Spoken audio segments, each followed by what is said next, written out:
Mesdames et messieurs, bonjour, il est 15 heures. Bienvenue dans cette édition de ce vendredi 15 juillet 2022. Voici les titres. Le ministère de l'Éducation nationale a organisé un week-end, une sortie en l'honneur des bacheliers de l'école d'excellence. Et en Côte d'Ivoire, retrouvailles entre Alassane Ouattara, Laurent Gbagbo et Henri Konan Bédié. Bonjour à tous. Le ministre des Affaires étrangères et de la coopération internationale, Mahmoud Ali Youssouf, a été reçu hier au siège du programme des Nations Unies pour le développement par la sous-secrétaire générale et administratrice associée Yusha Rao Monari et la sous-secrétaire générale et directrice du bureau régional pour les États arabes, Khalida Bourza, pour une réunion de travail au cours de laquelle ils ont évoqué l'ensemble des programmes du PNUD en cours à Djibouti ainsi que les perspectives de coopération. D'emblée, l'administratrice associée a tenu à féliciter Djibouti pour la réussite de sa première présentation VNR et a souligné l'approche inclusive et collaborative dans la préparation de son rapport. À son tour, le ministre a salué le rôle considérable du Bureau de la coordination des Nations Unies à Djibouti et n'a pas manqué de remercier le PNUD ainsi que toutes les agences des Nations Unies à Djibouti pour leur soutien technique et financier dans la réussite de ce premier VNR. Le ministre a souligné le partenariat important entre Djibouti et le PNUD dans la mise en œuvre des programmes à Djibouti, notamment dans le domaine de l'environnement et la délocalisation de la justice. L'administratrice associée du PNUD a évoqué un certain nombre de possibilités futures de coopération et a échangé avec le ministre sur les nouvelles initiatives de coopération entre les pays de la mer Rouge, l'initiative Green Arab State et l'accompagnement dans l'obtention de nouveaux prêts pour financer des programmes de développement à travers d'autres partenaires tels que la Banque mondiale et l'Union européenne. Le ministre a accueilli favorablement ces initiatives et a indiqué son engagement à collaborer avec le PNUD sur ce nouveau programme innovant pour accélérer la réalisation des objectifs de développement durable. Diplomatie toujours, l'ambassadeur de la République de Djibouti en Éthiopie et représentant permanent auprès de l'Union africaine et de la Commission économique des Nations Unies pour l'Afrique, Abdi Mahamoud Haïbé, représentant le ministre des Affaires étrangères et de la coopération internationale à la 41e session ordinaire du Conseil exécutif de l'Union africaine qui se tenu les 14 et 15 aujourd'hui donc à Lusaka en République de Zambie. Au cours de cette session, le Conseil exécutif, autrement dit les ministres des Affaires étrangères de l'Union africaine, vont examiner un certain nombre de points à son ordre du jour, comme par exemple le rapport du comité des représentants permanents, les rapports des différents comités techniques spécialisés comme le CTS sur la migration des réfugiés et les personnes déplacées, le rapport de la conférence des États partis au traité de l'Agence africaine du médicament sur l'accueil du siège de l'AMA ainsi que l'adoption du budget 2023 de l'organisation. Et concernant la séance plénière extraordinaire qui s'est tenue hier à l'Assemblée nationale, les parlementaires ont essentiellement porté leur interrogation à l'endroit des membres du gouvernement sur les textes à l'ordre du jour, mais aussi sur les problématiques de la population auxquelles les membres du gouvernement ont apporté des éléments de réponse, écoutant les questions des députés lors de cette séance plénière. Je voudrais tout d'abord vous féliciter pour la présentation de ce texte important pour la protection de la couche des zones. On sait, malgré sa faible concentration d'ozone, essentielle sur la vie sur Terre, puisque la présence assure la protection de la vie à la surface de la Terre, en filtrant le rayon ultraviolet nocif pour les êtres vivants et végétaux. Les trois principaux gaz fluorés, le HFC et PFC et SF6, sont presque toutes générées par les êtres humains, principalement par les activités industrielles. Mes questions, Monsieur le ministre, si vous interdisez l'importation de gaz, comment les industries vont-elles fonctionner?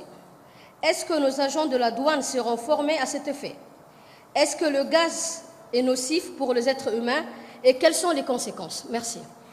En effet, l'ancienne approche concernant l'employabilité des jeunes basée uniquement sur le caucus académique est sur le point d'être modifiée car elle ne donne pas un résultat significatif en la matière. Par conséquent, Monsieur le ministre, à notre approche basée totalement sur la pratique et la formation directe et privilégiée à la fin de donner aux jeunes des compétences pratiques et non abstraites qui leur permettent d'être facilement intégrés dans le milieu de l'emploi ou l'employabilité. Les systèmes administratifs et non juridique qui permet la création d'entreprises est-il au rendez-vous, Monsieur le ministre? Et le ministre de l'Éducation nationale et celui de l'Environnement ont apporté des éclaircissements aux interrogations des parlementaires. Si on réduit, on va présenter un calendrier après la ratification de cet accord. Ce calendrier va nous permettre de geler non seulement l'importation, mais aussi l'exportation, s'il y a des exportations qui passent par Djibouti vers l'Éthiopie. Les pays producteurs ne sont pas des pays producteurs, mais nous sommes des consommateurs à Djibouti. Donc les industries qui produisent, vendent, et aussi, il y a 197 pays qui ont amendé ces protocoles. Ces pays vont non seulement réduire, mais supprimer d'ici 2028 la production de ces gaz. Donc la technologie avance, d'autres gaz vont peut-être être mis en place. Il y aura des énergies renouvelables. Nous allons passer vers l'énergie renouvelable. Pour ce qui est des formations, depuis que nous avons ratifié les amendements de Londres, de Copenhague, qui font partie de ces protocoles, nous avons formé plus de 600 douaniers, nous avons formé la gendarmerie, nous avons formé la police, la société civile, le public, tant que le privé, qui travaillent sur toute la chaîne de refroidissement. Par rapport à ce projet, il s'agit bien sûr d'un projet, et c'est l'intitulé du projet qui le dit lui-même, un projet de développement des compétences pour l'emploi. Donc il s'agit bien sûr de faire ce lien, parce que le lien entre le secteur de la formation et le secteur bien sûr concerné par l'insertion travaillent ensemble à travers bien sûr la Direction générale de la formation professionnelle, mais également à travers l'année FIP, où il y a bien sûr la disponibilité des données de jeunes djiboutiens diplômés. Maintenant, il nous manque bien sûr le secteur qui est le secteur privé. Et justement, ce projet va permettre de faire le lien entre donc, le secteur de formation, le secteur de l'insertion professionnelle, mais également le secteur privé, qui doivent bien sûr, dans le cadre de la gouvernance, on parle de bien sûr, là où est aujourd'hui le problème, ce n'est pas parce que les compétences ne sont pas disponibles. Oui, nous avons des Djiboutiens qui ont un certain nombre de compétences. Oui, les besoins également y est au niveau du marché du travail. Mais maintenant, c'était au niveau de la gouvernance. Et ce projet va nous permettre justement de mieux collaborer, de mieux gouverner la formation professionnelle en mettant en place notamment, bien sûr, une commission qui va, une commission de réflexion, une commission qui va permettre, représentée par tous les acteurs de la formation professionnelle, qui vont permettre bien sûr de tracer les grandes lignes, le cadre justement de l'employabilité de nos jeunes. Dans l'actualité également, toujours fidèle à sa politique de promotion du système éducatif djiboutien, ému par la volonté de créer une génération de génies grâce à la performance de cette école, le président de la République, en optant à la création de l'école d'excellence, un établissement du mérite et pour enfants surdoués, a répondu à la nécessité urgente d'accompagner et de mettre en valeur les efforts de nos élèves génies en les mettant dans les meilleures conditions et en les intégrant à cette école d'excellence. Force est de rappeler que cette année, la famille éducative de l'école d'excellence est marquée par un score tant étonnant que parfait de ces 37 bacheliers sur 37 candidats de l'école d'excellence qui se sont vus félicités et récompensés par le président de la République pour les efforts consentis, leur dévouement et leur persévérance, leur permettant de surclasser une bonne partie des bacheliers de la République. Aujourd'hui, à Arta, donc, en vacances de 2 jours avec les majors de la première promotion des bacheliers de l'école d'excellence, une nouvelle génération de génies qui s'est montrée digne du privilège et de la performance que le cadre de cette école leur a offert en ce sens, amplement mérité ces 2 jours de vacances sur Arta, une ville éponyme connue pour sa fraîcheur. Les jeunes bacheliers ont su profiter au maximum de leur séjour et se sont bien détendus en se lançant dans moult activités sportives de leur choix dans le fameux hôtel nommé Sunny Hill Center. Des moments de joie intense pour nos génies qui, sans nul doute, savouraient chaque instant passé entre camarades. Ces 5 dernières années, on faisait que travailler avec... c'était vraiment de dur labeur qu'on travaillait. Et le président lui-même, il a permis de nous déstresser et d'encore nous motiver pour notre futur avenir qui va se passer, qui va se passer prochainement, donc 2 années de prépa. Donc aujourd'hui, il nous a permis de venir à Arta, une ville qui est fraîche et dont il y a tout dans un hôtel qui est très bien étoilé, on va dire. Et également, maintenant, on est en train de se déstresser et ça nous motive encore plus à travailler, à continuer. Et voilà, quoi, c'est formidable d'être ici, surtout lorsque c'est le président lui-même qui nous a permis d'avoir cette occasion. Et écoutons à présent l'intervention du proviseur adjoint de l'école d'excellence. Nous sommes actuellement à Arta, précisément à SUNY Health Center, avec les élèves et les professeurs de l'école d'excellence, surtout les bacheliers, la première promotion qui ont eu aujourd'hui avec moi sur leur bac. Pour l'instant, comme vous voyez, ils sont en train de jouer un match et ça se passe bien, alhamdulillah. Nous avons eu l'opportunité de la part du ministre. Nous avons eu la chance de rester pendant 2 jours à SUNY Health Center. Ils vont rester pendant 2 jours. Ils vont s'épanouir, les enfants, ils vont fêter. On fait beaucoup d'efforts et après l'effort, il y a toujours le réconfort. Donc, ils seront là, ils auront des jeux, ils vont faire des matchs, ils vont faire des randonnées, des marches et ils vont s'amuser à fond, juste pour les satisfaire parce qu'ils ont beaucoup travaillé. C'est le travail de pendant 5 ans, ils se sont battus comme des grands et là, ils vont un peu essouffler pendant ces 2 jours et ils vont rester pendant 2 jours ici. Aujourd'hui à midi, les enfants, les filles, ils ont été dans la piscine jusqu'à 16 h. Et pour l'instant, les garçons sont en train de jouer un match entre les professeurs de l'école d'excellence. Toujours nouvelle du pays, le ministre de l'Enseignement supérieur et de la Recherche, Dr Nabil Mohamed Ahmed, a reçu mercredi dernier une délégation de l'université technique turque Yildiz, conduite par Hussein Yilmaz, responsable de la faculté maritime de l'université, et le président de l'université de Djibouti, Jamar Mohamed Hassan, a pris part à cette rencontre. Dans le cadre d'une visite de travail, la délégation turque a remercié le ministre de l'Enseignement supérieur pour l'accueil chaleureux qui leur a été réservé. Les discussions ont été portées sur la coopération entre Djibouti et la République de Turquie, notamment dans le domaine de l'enseignement supérieur et de la recherche. Parmi les principales orientations, les discussions ont porté sur la formation des spécialistes et des techniciens sur les aspects du développement dans le secteur maritime tels que l'ingénierie de la fabrication des bateaux. Et après ces échanges, le ministre a ensuite offert un cadeau à la délégation en guise d'appréciation et de gratitude. Et dans un mot à la presse, le ministre de l'Enseignement supérieur et de la Recherche, Dr Nabil Mohamed Ahmed, a indiqué que l'université technique turque Yildiz était un partenaire privilégié. On écoute le ministre. Pour remercier la délégation de Yildiz University qui vient de la Turquie. Ce sont nos partenaires privilégiés. Ils ont répondu à notre demande en moins de 2 mois. L'objectif était de répondre aux besoins qu'il y a de former des ingénieurs, des techniciens dans le domaine maritime. Les discussions qu'ils ont eues, bien sûr, avec l'Université de Djibouti, avec tous nos partenaires du port, des gardes-côtes, ont mis en lumière un certain nombre d'orientations, je dirais, pour accompagner la vision du président de la République de former nos étudiants dans la qualité, mais également dans des formations qui puissent être en relation très étroite avec le développement économique de notre pays. Et comme vous le savez, le port en est un. Les orientations, donc parmi les principales orientations, c'est d'abord de former des spécialistes, des techniciens en l'espace d'1 année sur les aspects donc du développement dans le secteur maritime. Parallèlement, sur le moyen et le long terme, il est question de travailler sur l'ingénierie, bien sûr, de réparation des bateaux, mais également sur l'ingénierie de la fabrication des bateaux dans le très long terme. Ce sont des discussions que nous avons eues, très productives, et nous nous attacherons à ce que ce travail puisse se mettre le plus rapidement possible au niveau de l'Université de Djibouti, mais encore une fois avec le partenariat du port, des gardes-côtes et de tous les partenaires qui sont intéressés par la formation de jeunes ingénieurs et techniciens.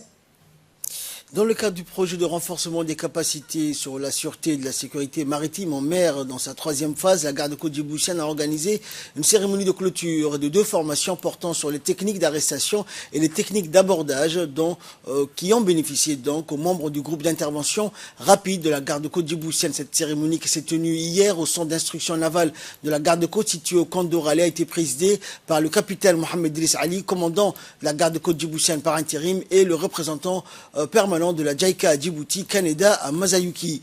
Et dans une allocution, le commandant de la garde-côte par intérim est revenu sur les liens étroits de coopération et de collaboration entre l'institution et ses partenaires japonais, qu'il s'agisse de la JICA ou de JAMS. Il a saisi cette occasion pour adresser sa reconnaissance et sa gratitude au gouvernement et au peuple japonais pour leur soutien constant et leur foi inébranlable en l'action de la garde-côte djiboutienne dans les domaines de la sécurité et de la sûreté maritime du Bab el-Mandeb et du golfe d'Aden.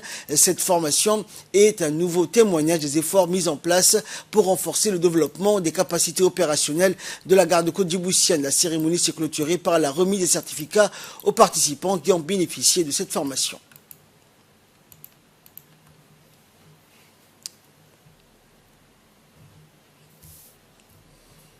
Le mouvement des jeunes unis et indivisibles a organisé hier au Sheraton un atelier de renforcement des capacités des jeunes sur les techniques de leadership, le mentorat et le plaidoyer. L'atelier a rassemblé 70 participants provenant des différentes communes et régions de l'intérieur. Cet atelier visait à renforcer l'esprit de citoyenneté des jeunes et à renforcer les capacités des jeunes en techniques de leadership, de mentorat et de plaidoyer afin de les sensibiliser à renforcer leur rôle actif dans le processus de préservation de la paix. Cette formation a permis aux participants de développer un plan de communication bien ciblé et d'améliorer leurs connaissances sur les outils, les stratégies pour un leadership et un plaidoyer réussi et ses étapes.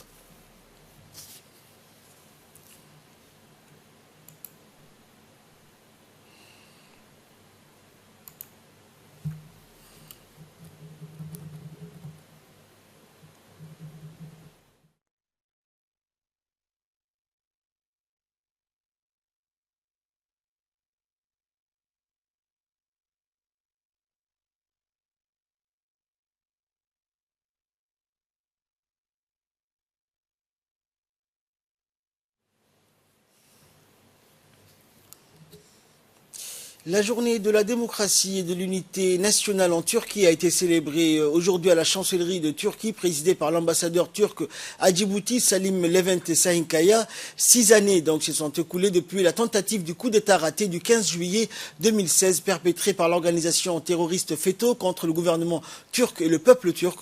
Cette nuit-là, 251 personnes sont tombées en martyrs et plus de 2000 personnes ont été blessées. Cette journée a été décrétée par la Turquie, journée de la démocratie et de l'unité nationale. C'est dans ce sens que l'ambassadeur de la Turquie à Djibouti, Salim Levent, a organisé une réception à la chancellerie invitant les amis de la Turquie, comme des associations, des hommes d'affaires et la société civile qui ont pris part à cette journée.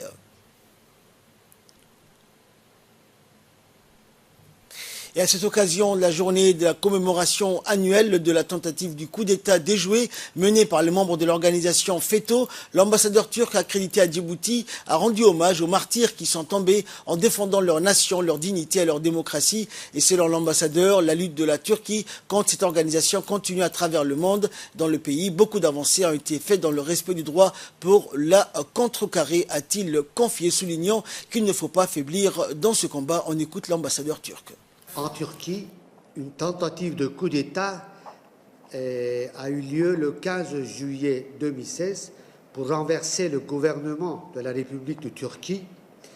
Ce coup d'État a été déjoué par une résistance collective du peuple turc. Cette tentative avait été planifiée et perpétrée par l'organisation terroriste Fethullah, dont l'abréviation est FETÖ. Le coup a été planifié par les dirigeants de FETÖ et mené par des membres de l'organisation qui avaient infiltré l'armée pendant de longues années. Ils ont réalisé le coup d'État en désobéissant à la chaîne de commandement des forces armées. Cet acte est l'attentat terroriste le plus meurtrier que la Turquie ait jamais connu. Notre Assemblée nationale, le président, le complexe présidentiel, le bâtiment de l'Organisation nationale de renseignement, le siège de la police et nos postes de police ont été bombardés par des avions, des hélicoptères et de l'armée. Des chars d'assaut ont abattu des civils innocents dans les rues. Des hélicoptères ont ouvert le feu sur la foule. Cette nuit-là, 251 citoyens turcs sont tombés martyrs et plus de 2000 personnes ont été blessées en Turquie. Le peuple turc qui s'est opposé à cette horrible menace a démontré au monde avec une ferveur et un courage exemplaires qu'il ne reconnaissait aucun pouvoir au-dessus de la volonté du peuple et qu'il était prêt à sacrifier sa vie afin de protéger son État et son système démocratique. Le gouvernement de Turquie a décrété le jour de 15 juillet comme une fête nationale nommée Journée nationale de la démocratie et de l'unité nationale.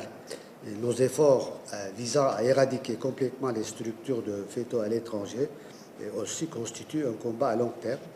Le gouvernement turc maintiendra résolument ses efforts à cet effet dans le futur aussi. En nouvelles du monde à présent, en Côte d'Ivoire, retrouvailles entre Ouattara, Gbagbo et Bédié. Le président ivoirien Alassane Ouattara a reçu hier ses deux prédécesseurs, Laurent Gbagbo et Henri Konan Bédié, une rencontre de retrouvailles entre les trois hommes qui n'avaient pas été réunis depuis la grave crise post-électorale de 2010-2011, signe de l'apaisement du climat politique. Dans une ambiance chaleureuse, le président Ouattara a accueilli Gbagbo et Bédié, avec lesquels il s'est entretenu pendant un peu plus d'une heure. Les trois hommes ont souhaité que cette rencontre soit un ferment de la décrispation du climat sociopolitique national en Côte d'Ivoire. Ils n'ont pas davantage communiqué sur la tenue de leurs échanges. L'idée d'une rencontre entre les trois hommes était l'une des recommandations du dialogue politique entre pouvoir et opposition qui s'est tenu en début d'année pour apaiser le climat politique en Côte d'Ivoire. Le pays a connu ces dernières années plusieurs crises politique impliquant ces trois hommes qui occupent le devant de la scène depuis des décennies. C'est la première fois qu'ils étaient tous trois donc réunis depuis la crise de 2010-2011. Acquitté par la justice internationale, Laurent Gbagbo a fait son retour en juin 2021 à Abidjan et a lancé un nouveau parti d'opposition.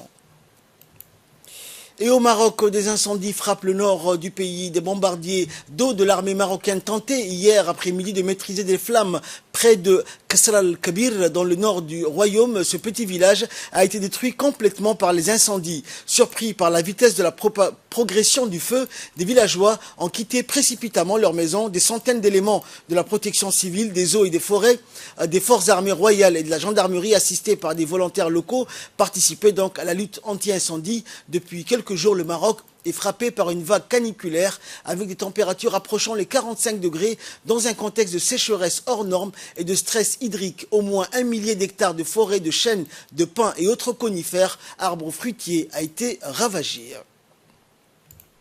C'est la fin de ce journal. Merci de l'avoir suivi. Excellent week-end sur Télé Djibouti.